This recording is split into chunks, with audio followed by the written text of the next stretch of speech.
ये एक वॉल है, यहां पर है 2 kg ब्लॉक और यहां पर है 1 kg।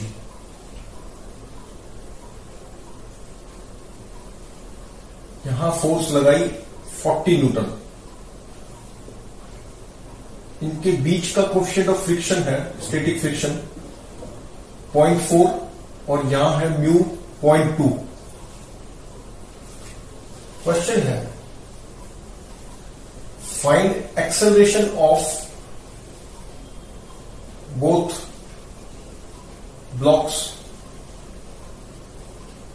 And friction acting everywhere. Acceleration और फ्रिक्शन, यहां पर कितनी फ्रिक्शन एक्ट कर रही है, यहां कितनी इसकी एक्सेलरेशन, कितनी इसकी, कितनी ये बताना। तो अगर ध्यान से देखें हम, यहां पर लगी 2g, यहां लगी 1g, तो ये किस तरह का क्वेश्चन है? इसको वर्टिकल को हॉरिजॉन्टल कर लो तो कैसा बन जाएगा? ये ऐसा बन जाएगा।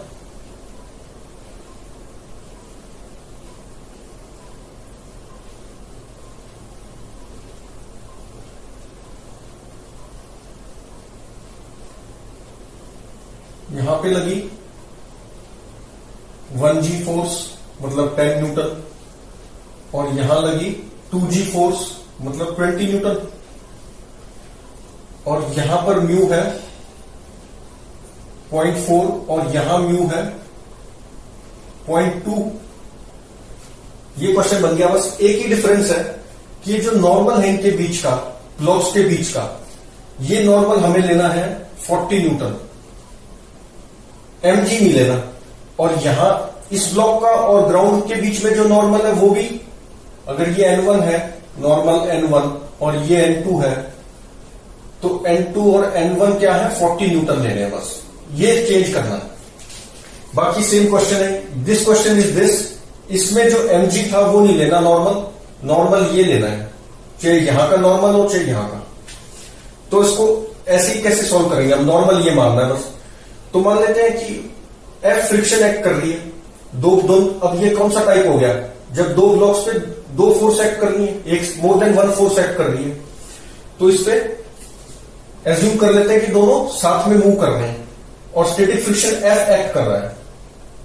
तो 1 kg ब्लॉक पे मान लेते हैं फ्रिक्शन ऐसे एक्ट किया, F स्टैटिक फ्रिक्शन एक्ट किया, क्योंकि हमने एज्यूम किया साथ में मूव कर रहे हैं, तो स्टैटिक फ्रिक्शन F एक्ट किया इस डायरेक्शन में। अगर इस डायरेक्शन में नहीं होगा तो नेगेटिव आ जाएगा।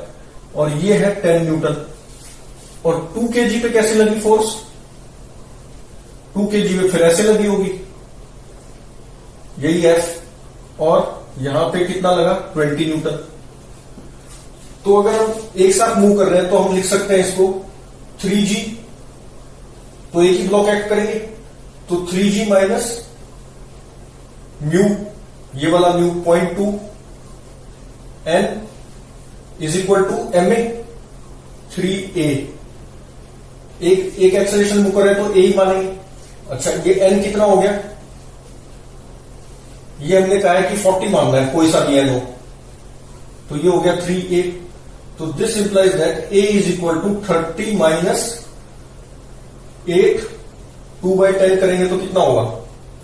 0 कैंसिल, 8/3, तो ये आ गया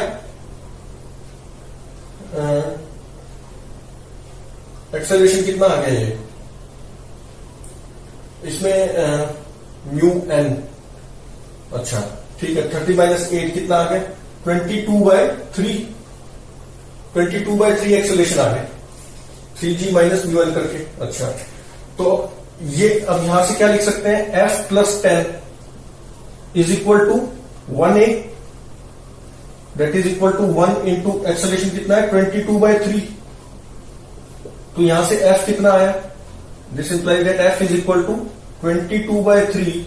22/3 कितना होता है? 7.33 माइनस 10, तो ये कितना हुआ? Minus 2.7 Newton. नेगेटिव है इसका मतलब हमने डायरेक्शन रॉन्ग एज्यूम किया है। ये फ्रिक्शन इस पर यहां एक्ट करेगा और इस पर कहां एक्ट करेगा, यहां। अगर हम कॉमन सेंस से भी देखते तो हम डायरेक्शन ऐसे ही बताते। कैसे?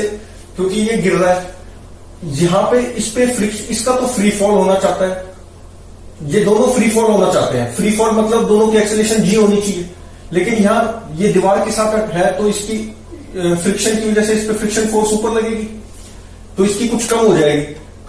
तो इसकी जी थी तो इसकी कम होगी, तो ये इसको कहां लगाएगा फ्रिक्शन, इसकी भी जी होती और इसकी भी जी होती तो कोई भी फ्रिक्शन नहीं लगती। लेकिन इसकी जो है जी से कुछ कम होगी इस दीवार की वजह से, तो इस पे फ्रिक्शन पीछे की तरफ लगेगी और इस पे फ्रिक्शन आगे की तरफ लगेगी। तो कॉमन सेंस से करते तो सही बता सकते थे वैसे, लेकिन अगर नहीं भी आता तो F नेगेटिव आ गया तो हमें सही डायरेक्शन का पता चल गया कि F इधर लगेगा, इस पे इधर लगा। अच्छा, अब ये देखना है कि फ्रिक्शन फोर्स जो है F, ये जो F है ये अवेलेबल है, मतलब मैक्सिमम फ्रिक्शन से ये अगर कम होगी तभी ये पॉसिबल, ये एजम्पशन करेक्ट है कि एक साथ मूव करें। तो ये F कितना हुआ 2.7 न्यूटन, मॉड ऑफ F देखना हमें तो 2.7 न्यूटन आया। और F मैक्स कितना होगा, F max available is 0.4 into mu N. N फिर एन कितना लेना है 40 लेना है, इसके बीच में कितना एन लेना है 40, तो 0.4 into 40 that is equal to 16 newton available है। तो इसका मतलब ये साथ ही मूव कर रहे हैं, एजम्पशन जो थी वो करेक्ट है, क्योंकि F max ग्रेटर है F रिक्वायर्ड से। साथ मूव करने के लिए F रिक्वायर्ड कितना है 2.7 न्यूटन और अवेलेबल कितना है 16, तो ये एक साथ मूव करेंगे। तो फ्रिक्शन फोर्स इनके बीच में एक साथ मूव करेंगे तो रिलेटिव मोशन हुआ नहीं, तो स्टैटिक फ्रिक्शन एक्ट किया, और स्टैटिक फ्रिक्शन कितना 2.7 न्यूटन। और यहां पर काइनेटिक फ्रिक्शन, क्योंकि यहां पे स्लाइडिंग हो रही है with respect to wall, sliding हो रही है, तो यहां पे काइनेटिक फ्रिक्शन एक्ट किया। Kinetic friction is equal to mu N, mu कितना है यहां पे 0.2 इंटू एन, एन वही 40 लेना पड़ेगा। तो काइनेटिक फ्रिक्शन कितना एक्ट किया 8 न्यूटन, 2/10 2 4 8 न्यूटन। यहां पे काइनेटिक फ्रिक्शन 8 न्यूटन, यहां स्टैटिक फ्रिक्शन 2.7 न्यूटन, और एक्सेलरेशन कितनी आ गई 22/3 मीटर पर सेकेंड स्क्वायर। ये एक्सेलरेशन आ गई दोनों की कॉमन एक्सेलरेशन आएगी ना, एक साथ मूव कर रहे हैं 22/3। तो ये जो दीवार से ऐसे क्वेश्चन हैं ये इस टाइप के क्वेश्चन बन जाते हैं, सिर्फ नॉर्मल चेंज हो जाता है।